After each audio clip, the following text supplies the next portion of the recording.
डरावने जंगल का सच।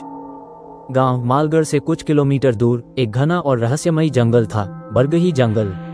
लोग कहते थे कि वहां सूरज की रोशनी भी घुसने से डरती है। कई वर्षों से उस जंगल में जाने की किसी ने हिम्मत नहीं की थी। वहां जाने वाला या तो लौटकर नहीं आया, या आया भी तो पागल हो गया। सालों बाद गांव में 3 दोस्त राहुल, विक्रम और शुभम शहर से छुट्टियां मनाने आए। उन्होंने गांव वालों की बातें सुनी, लेकिन उन्हें सब कुछ एक पुरानी कहानी या अफवाह ही लगी। अरे भूत कुछ नहीं होता, चलो उस जंगल में चलते हैं, कुछ एडवेंचर होगा, राहुल ने हंसते हुए कहा। विक्रम थोड़ा डरा, लेकिन 2 दोस्तों के कहने पर वह भी तैयार हो गया। अगले दिन रात के ठीक 11 बजे तीनों दोस्त टॉर्च और मोबाइल लेकर जंगल की ओर निकल पड़े। जैसे जैसे वो अंदर बढ़ते गए, हवा की सनसनाहट और पेड़ों की सरसराहट गहराती गई। टॉर्च की रोशनी में बस पेड़ दिखते थे, लेकिन पीछे से लगता मानो कोई उनकी सांसें सुन रहा हो। शुभम ने फुसफुसाते हुए कहा, क्या तुम लोगों ने वो आहट सुनी? कौन सी? विक्रम कांपते हुए बोला। अचानक टॉर्च बंद हो गई, घुप अंधेरा, और फिर किसी औरत की चीख, इतनी तीखी जैसे किसी ने उसे जिंदा जला दिया हो। राहुल ने जल्दी से मोबाइल की लाइट ऑन की और देखा, उनके चारों तरफ धुंध थी। बीच में एक पुराना टूटा हुआ कुआं था। कुएं के किनारे एक औरत खड़ी थी, लंबे बाल, गीली सफेद साड़ी और चेहरा जैसे कोई चमड़ा उधेड़ा गया हो। उसने धीमी आवाज में कहा, तुम भी मुझे जलाने आए हो? शुभम डर के मारे वहीं बेहोश हो गया। राहुल और विक्रम भागे, लेकिन जितना भागते उतना ही जंगल गहराता गया। राह गायब हो चुकी थी, पेड़ जैसे उन्हें निगलने को तैयार थे। अचानक उन्हें एक पुराना मंदिर दिखा। मंदिर के अंदर घुसते ही सब शांत हो गया। वहां एक बाबा बैठे थे जो वर्षों से तपस्या कर रहे थे। उन्होंने कहा, वो आत्मा एक औरत की है जिसे उसके पति ने जिंदा जलाकर इसी जंगल में फेंका था। तब से उसकी आत्मा बदला ले रही है। हर वो इंसान जो उस रात उस रास्ते से गुजरता है, उसे वो अपना समझकर पकड़ लेती है। बाबा ने एक राख की पुड़िया दी और कहा, इसे शुभम पर छिड़को और सब चुपचाप लौट जाओ। किसी से कुछ मत कहना। जो जान गया जंगल का सच, वो ज्यादा दिन नहीं बचता। राहुल और विक्रम ने वैसा ही किया। शुभम होश में आया, लेकिन कुछ दिनों में शहर लौटने के बाद वो पागलों जैसी बातें करने लगा। वह हमेशा कहता, वो औरत हर रात मेरे सपनों में आती है और पूछती है, तुम भी मुझे जलाने आए हो? राहुल और विक्रम ने कभी फिर उस जंगल की ओर नहीं देखा, लेकिन आज भी बरगही जंगल के पास से गुजरते समय अगर आप ध्यान से सुने तो आपको किसी औरत की जलती चीखें सुनाई दे सकती हैं। क्या आप बरगही जंगल की सच्चाई को देखने की हिम्मत रखते हैं? डरावने जंगल का सच भाग 2। राहुल, विक्रम और शुभम बरगही जंगल की उस भूतिया आत्मा से बचकर तो आ गए, लेकिन शुभम की हालत धीरे धीरे बिगड़ती चली गई।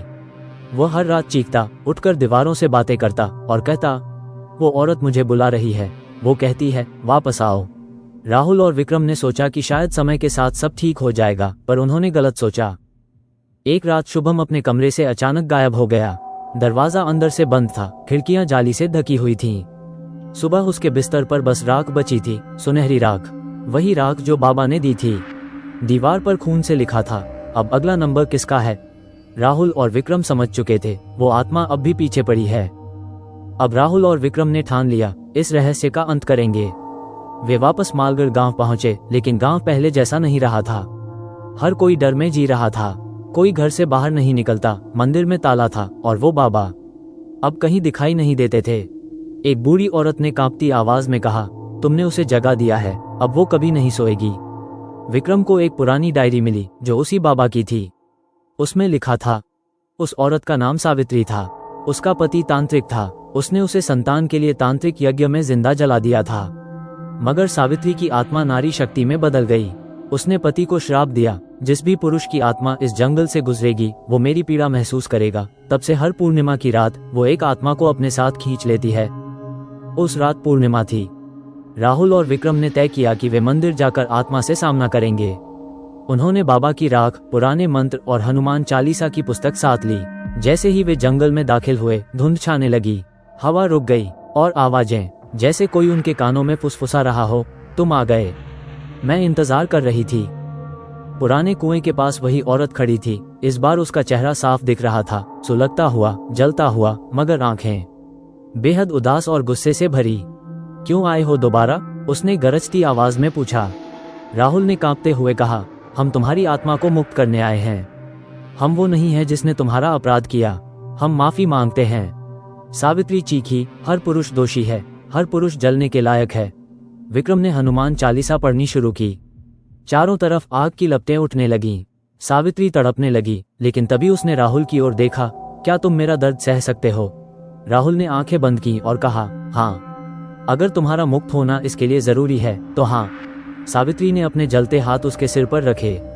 राहुल के मुंह से चीख निकली और वो बेहोश हो गया। सुबह विक्रम मंदिर के बाहर बेसुध पड़ा था। उसके पास राहुल नहीं था। वहां सिर्फ एक सफेद फूल रखा था और वो राख, जो अब सोने जैसी चमक रही थी। कहते हैं उस रात के बाद बरगही जंगल फिर कभी नहीं जागा। वहां अब शांति है, लेकिन गांव में एक किस्सा हमेशा सुनाया जाता है। एक लड़का जिसने एक औरत की आत्मा को मुक्ति दी और खुद उसके दर्द का हिस्सा बन गया। विक्रम अब साधु बन चुका है। वो हर उस इंसान को रोकता है जो जंगल में कदम रखने की कोशिश करता है। और हर पूर्णिमा की रात मंदिर के पास एक साया खड़ा दिखाई देता है। एक औरत और एक लड़का जो अब इस दुनिया के नहीं मगर उस जंगल की रक्षा करते हैं। क्या डरावना जंगल अब शांत हो चुका है, या सावित्री अब किसी और आत्मा के इंतजार में है? डरावने जंगल का सच, भाग 3, अंतिम भाग। पिछली बार राहुल ने सावित्री की आत्मा को मुक्ति देने के लिए उसका दर्द अपने भीतर समेट लिया। विक्रम बच गया, लेकिन राहुल अब इस दुनिया में नहीं था। बरगही जंगल अब शांत था, लेकिन क्या वो शांति स्थायी थी? अनन्या, एक उत्साही पत्रकार, ने बरगही जंगल की पुरानी कहानी पढ़ी। एक युवा लड़की के लिए ये सब सिर्फ लोककथा थी। वो इन अफवाहों की सच्चाई जानने के लिए अकेले मालगढ़ पहुंची। गांव अब वीरान था। मंदिर खंडहर बन चुका था। वहां अब सिर्फ एक बूढ़ा साधु बैठा था, विक्रम, जिसे अब सब महंत बाबा कहते थे। अनन्या ने विक्रम से कहा, मुझे इस जंगल की असली कहानी जाननी है। मैं अपने चैनल पर सच दिखाना चाहती हूँ। विक्रम ने उसे बहुत समझाया, मना किया, लेकिन उसने उसकी एक नहीं सुनी। रात को वह कैमरा, टॉर्च और रिकॉर्डर लेकर अकेले बरगही जंगल में घुसी। जैसे ही वो कुएं के पास पहुंची, हवा का रुख बदल गया। चारों तरफ धुंध और सर्दी छा गई। टॉर्च बंद होने लगी। कैमरे में कुछ अजीब आकृतियां दिखने लगी, जले हुए चेहरों, अधजली औरतों की परछाइयां, और फिर एक लंबा साया सफेद कपड़ों में। वो कोई और नहीं था, राहुल। लेकिन अब उसका चेहरा इंसानी नहीं था। वो आधा इंसान आधा छाया बन चुका था। उसकी आंखों में खालीपन और दर्द था। तुमने यहाँ क्यों कदम रखा? राहुल की आवाज गूंजती हुई आई। अनन्या कांपते हुए बोली, मैं सिर्फ सच्चाई जानना चाहती हूँ। तभी एक और चीख जंगल में गूंजी, सावित्री। उसकी आत्मा अब फिर से जाग चुकी थी, और इस बार उसका गुस्सा कई गुना ज्यादा था। सावित्री की आत्मा अब अनन्या को अपनी गिरफ्त में लेने को तैयार थी। लेकिन तभी राहुल ने बीच में आकर कहा, इस बार नहीं सावित्री, तुम मुक्त हो चुकी हो। अब बदला लेने का समय नहीं, शांति का समय है। सावित्री चीखी, मुझे धोखा मिला, मुझे जलाया गया, हर पीड़ा अब तुम्हारे जरिए जिंदा है। राहुल ने हाथ फैलाया और कहा, तो मेरी आत्मा ले लो, मगर उसे जाने दो। एक पल को सब शांत हो गया। सावित्री ने राहुल की तरफ देखा और उसकी आंखों में आंसू आ गए। मैं बस समझना चाहती थी कि कोई मेरा दर्द महसूस करे, और तुमने किया। फिर धीरे धीरे उसकी आत्मा रोशनी में बदल गई और गायब हो गई। राहुल की आत्मा अब हल्की हो गई थी। वो मुस्कुराया, अनन्या की तरफ देखा और कहा, अब बरगही जंगल को किसी से डर नहीं। अब ये सच में सो सकता है। फिर वह भी हवा में विलीन हो गया। अनन्या बेहोश हो गई। जब उसकी आंख खुली, वो मंदिर में थी। विक्रम उसके पास बैठा था। उसने सिर्फ इतना कहा, अब कोई दर्द नहीं, अब कोई बदला नहीं। बरगही जंगल अब वाकई शांत है। अब मालगढ़ गांव में लोग फिर बसने लगे हैं। जंगल अब सिर्फ एक पेड़ों से भरी जगह है, न कि डर का गढ़। लेकिन अगर आप किसी रात वहां अकेले जाएं, तो ठंडी हवा के साथ एक धीमी सी आवाज सुनाई दे सकती है। धन्यवाद।